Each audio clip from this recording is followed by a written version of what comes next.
Assalamualaikum warahmatullahi wabarakatuh. Perkenalkan, nama saya Martini. Saya mengajar di SMA Negeri 4 Lubuk Linggau, Provinsi Sumatera Selatan. Saya mengajar mata pelajaran ekonomi. Saya adalah mahasiswa PPG Universitas Siliwangi kategori A, angkatan kedua tahun 2023. Selamat menyaksikan.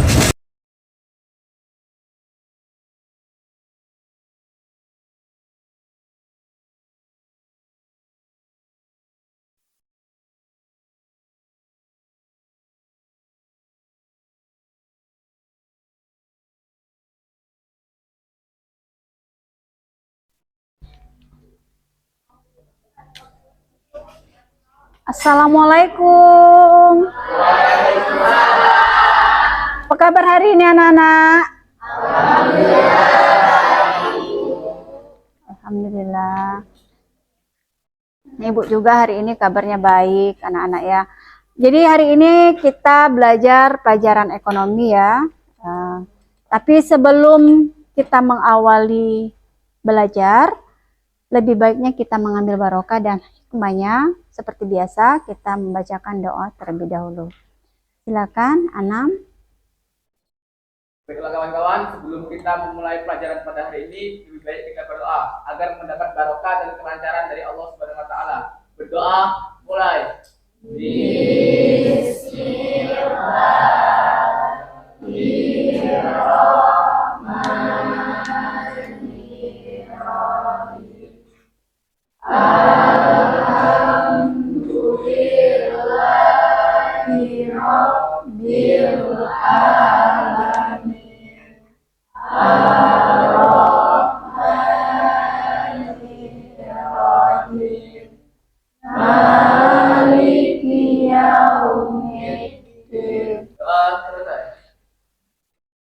Oke, sebelum Ibu melanjutkan materi, hari ini Ibu mau mengabsensi anak-anak dulu ya. Herzan, Isan, Laila, Safira, Feby, Nadia, Triwahyuni, Sania, Aisyah, Rahmadani, Husnul, Karina, Dea, Hafiza, Astrid, Rizky, Fauzan, Andre, Andredes, Reno, Christian, Jimmy, Angel, Doni, Nadif, Anjas, Farel, Zahra, Farhan, Irfan, Pardo, Rehan. Hadir semua?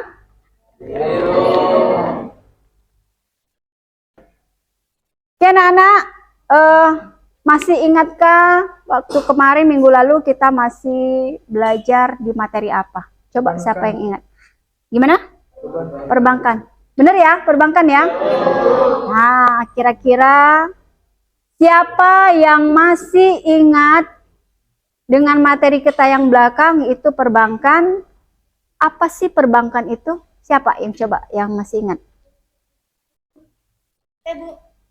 Silakan, Astrid. Ya, perbankan itu adalah lembaga yang menghimpun dana dari masyarakat dalam bentuk simpanan dan menyalurkannya dalam bentuk kredit. Oke. Jadi benar kata Astrid bahwa perbankan itu adalah lembaga yang menghimpun dana masyarakat dari dalam bentuk simpanan dan menyalurkannya dalam bentuk kredit.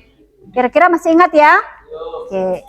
Oke, sekarang siapa lagi yang masih ingat apa contoh perusahaan apa yang bukan termasuk perbankan? Coba siapa? Asuransi, Bu. Asuransi. Oke, asuransi. Terus? Oke, benar. Berarti perusahaan yang bukan termasuk perbankan adalah asuransi dan Pegadaian. Oke, pinter-pinter anak ibu ya. Masih mengingat materi yang belakang. Nah, hari ini ibu akan memberikan materi yang masih berhubungan dengan perbankan dan non-perbankan, yaitu OJK. OJK itu kepanjangannya apa? Pinter. Jadi OJK itu singkatan dari Otoritas Jasa Keuangan. Nah, ibu akan menjelaskannya dulu sebelum kita nanti masuk ke dalam video yang akan ibu sampaikan dengan kalian. Di situ beserta ada studi kasusnya juga yang akan ibu sampaikan lewat video yang akan ibu tampilkan. Jadi OJK itu adalah Otoritas Jasa Keuangan. OJK ini adalah lembaga yang independen. Tidak ada campur tangan dari pihak pemerintah. Tidak ada campur tangan dari pihak manapun. Nah, OJK ini juga mempunyai wewenang. Wewenangnya yaitu untuk melindungi masyarakat dan konsumen. Jadi masyarakat dan konsumen itu terlindungi oleh OJK.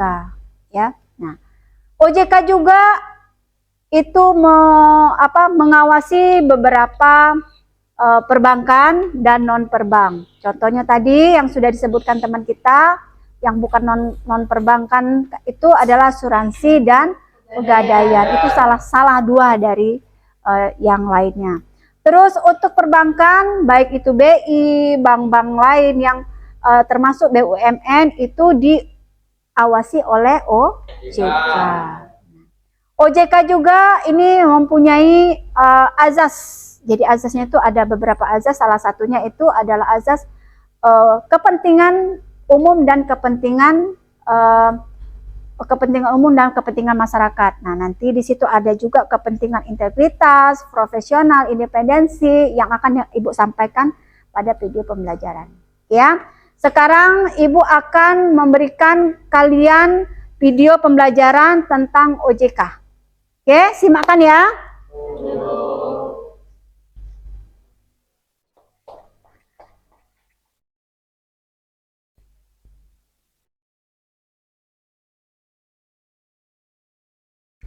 Assalamualaikum warahmatullahi wabarakatuh. Saya akan menjelaskan materi tentang OJK atau Otoritas Jasa Keuangan. Pengertian OJK adalah lembaga yang independen, bebas dari campur tangan pihak lain. OJK mengawasi dan mengatur seluruh industri jasa keuangan di Indonesia yang terdiri dari industri perbankan, pasar modal, asuransi, pembiayaan, dana pensiun, dan industri keuangan lainnya. Tugas OJK. OJK menyelenggarakan sistem pengaturan dan pengawasan yang terintegrasi terhadap keseluruhan kegiatan di dalam sektor jasa keuangan. OJK mempunyai wewenang memberikan perlindungan terhadap konsumen dan masyarakat. Tujuan OJK. OJK mempunyai tujuan: 1. Mengatur berbagai jasa keuangan.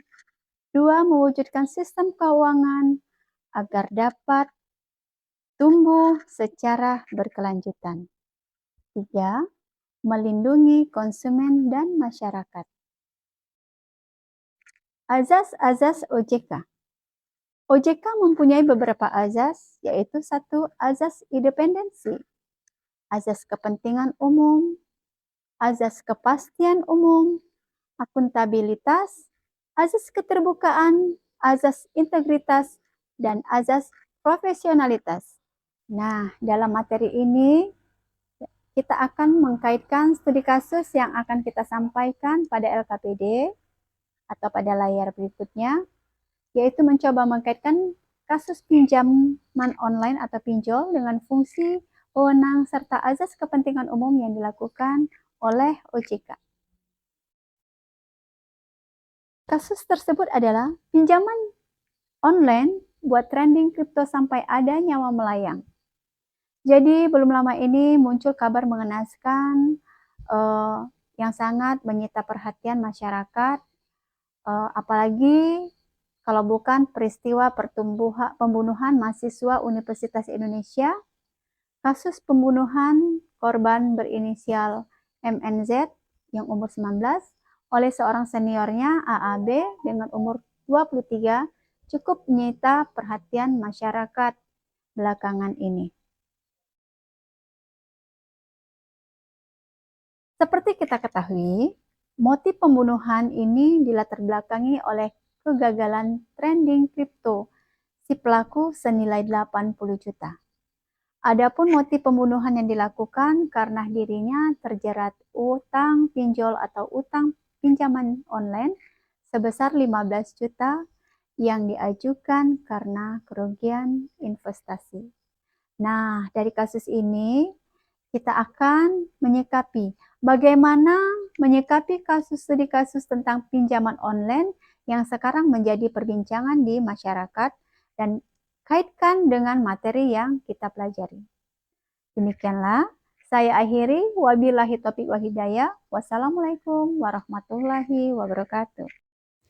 Oke anak-anak, nah bagaimana sudah menonton video pembelajaran yang sudah Ibu berikan? Nah, di dalam video itu ada studi kasus yang akan kita bahas. Studi kasus itu kita bahasnya nanti akan kita kaitkan dengan materi pembelajaran hari ini yaitu OJK. Nah, anak-anak, untuk menyelesaikan studi kasus yang sudah Ibu berikan, maka Ibu akan membagikan kelompok-kelompok yang ada sesuai dengan pertanyaan dalam LKPD dan akan dibahas per kelompok. Setelah itu, setiap kelompok berkontribusi untuk memberikan ide-idenya, memberikan pendapatnya, dan nanti akan menjelaskannya, mempresentasikannya setiap kelompok ke depan. Nah, kelompok-kelompok ini sudah Ibu bagi menjadi 5 kelompok. Itu nama-namanya yang akan Ibu sebutkan. Erzen, Selvia, Hania, Astrid. Jadi anak-anak yang namanya sudah Ibu atur di dalam kelompok. Akan Ibu kasih waktu 5 menit.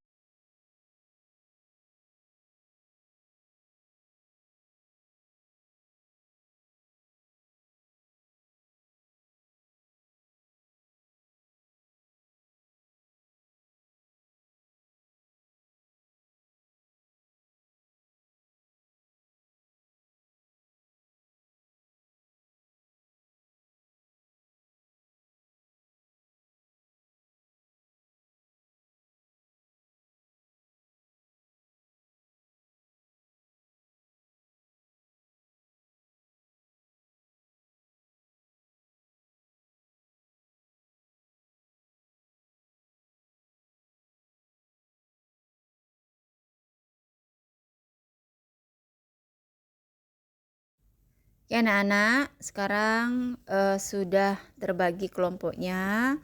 Nah, dengan kelompok masing-masing ini mengerjakan studi kasus yang sudah Ibu berikan di dalam video pembelajaran tadi.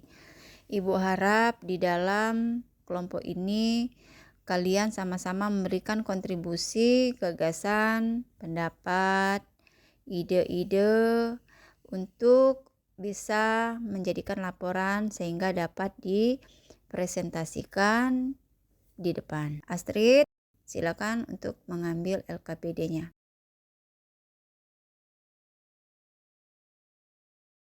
Fania,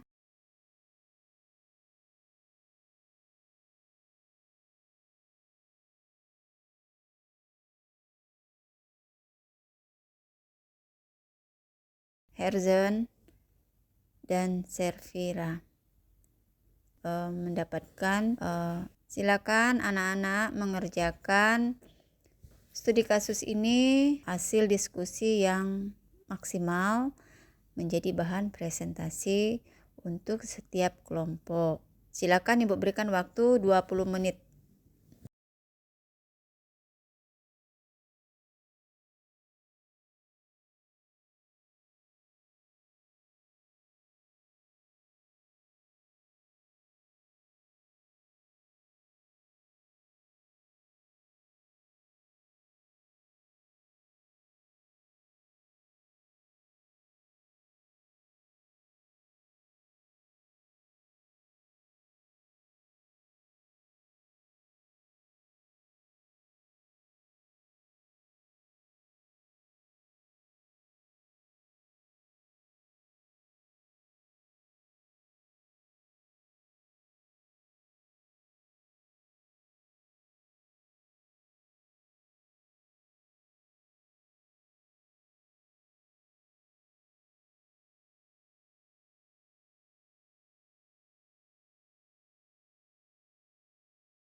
Bagaimana anak-anak? Apakah setiap kelompoknya sudah selesai menyelesaikan studi kasusnya? Kira-kira kelompok mana yang sudah menyelesaikan dan ingin mempresentasikannya? Silakan. Kelompok berapa? Kelompok 1, Safira. Silakan, kelompok 1.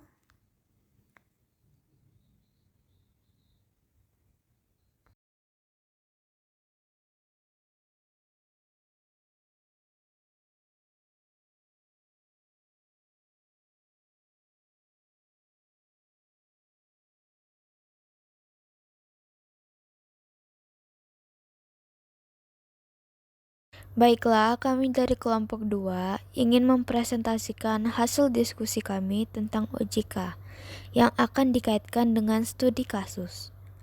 Pertama-tama, kami akan menjelaskan apa itu OJK. OJK adalah Otoritas Jasa Keuangan, lembaga yang independen dan bebas dari campur tangan pihak lain.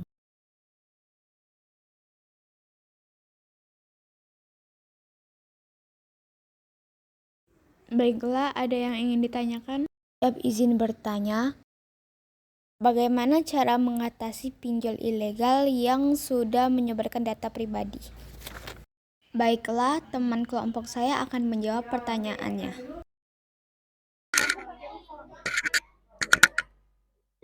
Baik, izinkan saya menjawab pertanyaan dari kelompok 5. Saya ulang pertanyaannya. Bagaimana sih cara mengatasi pinjaman online ilegal yang sudah menyebarkan data pribadi?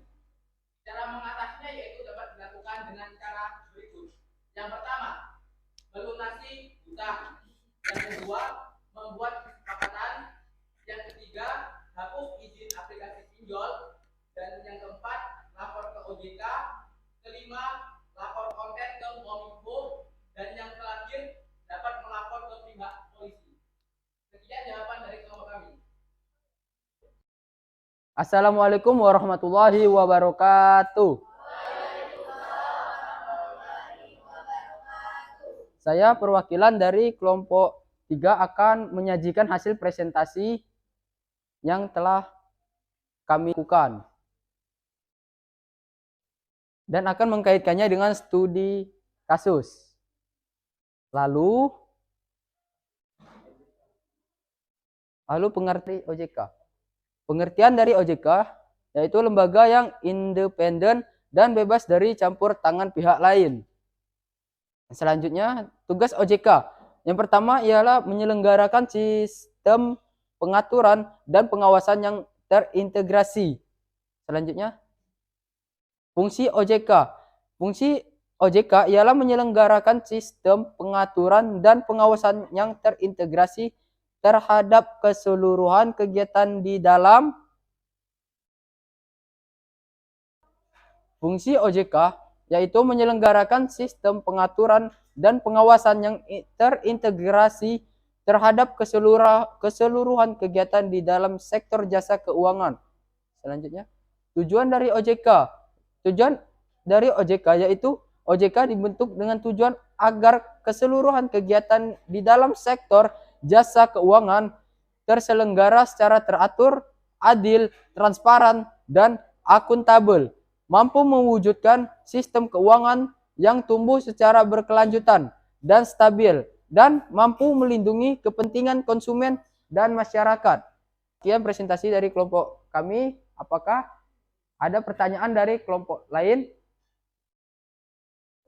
Baik, saya dari kelompok 2 izin bertanya.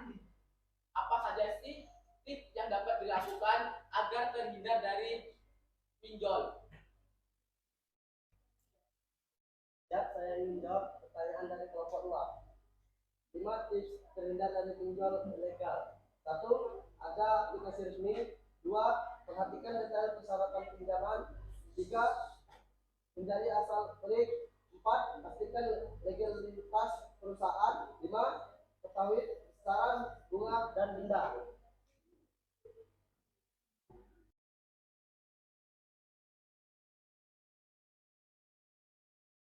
Alhamdulillahirrabbilalamin, hari ini presentasi kita sudah dilakukan. setiap kelompok sudah melakukan presentasi dengan baik, ya, sudah berpikir kritis, kreatif, dan inovatif.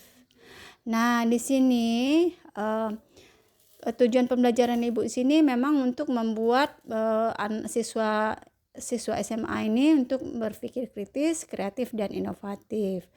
Nah, dari hasil kalian presentasi tadi, Ibu setiap kelompoknya ingin hasil diskusi dan presentasi itu kalian kumpulkan beserta laporannya. Jadi setiap kelompok itu silakan untuk mengumpulkannya, oke?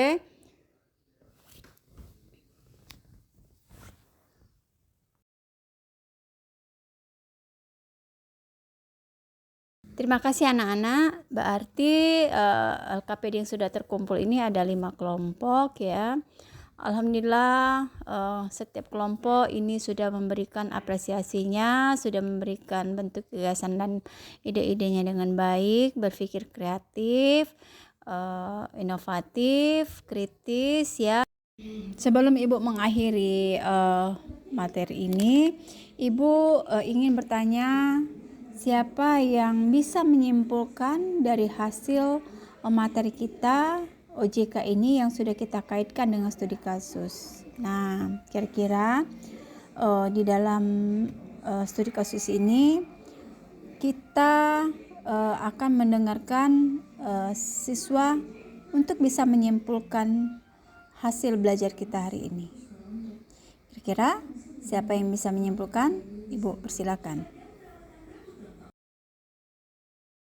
Izin menyimpulkan, Bu. Jika tidak melunasi hutang atau pinjaman online, data pribadi permohonan akan masuk dalam daftar hitam atau blacklist Sistem Layanan Informasi Keuangan. Terima kasih Anam sudah menyimpulkan studi kasus tadi bahwa kita jangan sekali-sekali mencoba untuk minjam pinjaman online, karena apabila kita tidak bisa melunasi di pinjaman online ini, maka nama dan data kita sebagai pemohon itu akan di blacklist atau diblokir. Oke, terima kasih Anam. Ya, semoga yang lainnya juga bisa menyimpulkan dari materi yang ada. Untuk hari ini kita sudah menyelesaikan studi kasus, maka Ibu akan memberikan soal evaluasi kepada siswa diselesaikan hari ini juga. Ibu kasih waktu 10 menit ya.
Nah, Ibu akan mencoba melihat dari salah satu jawaban evaluasi dari teman kita. Di sini pertanyaannya, apa itu pengertian dari OJK? Nah, ini udah benar ini jawabannya, bahwa OJK itu adalah lembaga independen tanpa ada campur tangan dari pihak manapun. Terus ada lagi nih, apa kepanjangan dari OJK? Nah, ini udah benar ini jawabannya. Ini adalah panjangannya, OJK adalah Otoritas Jasa Keuangan.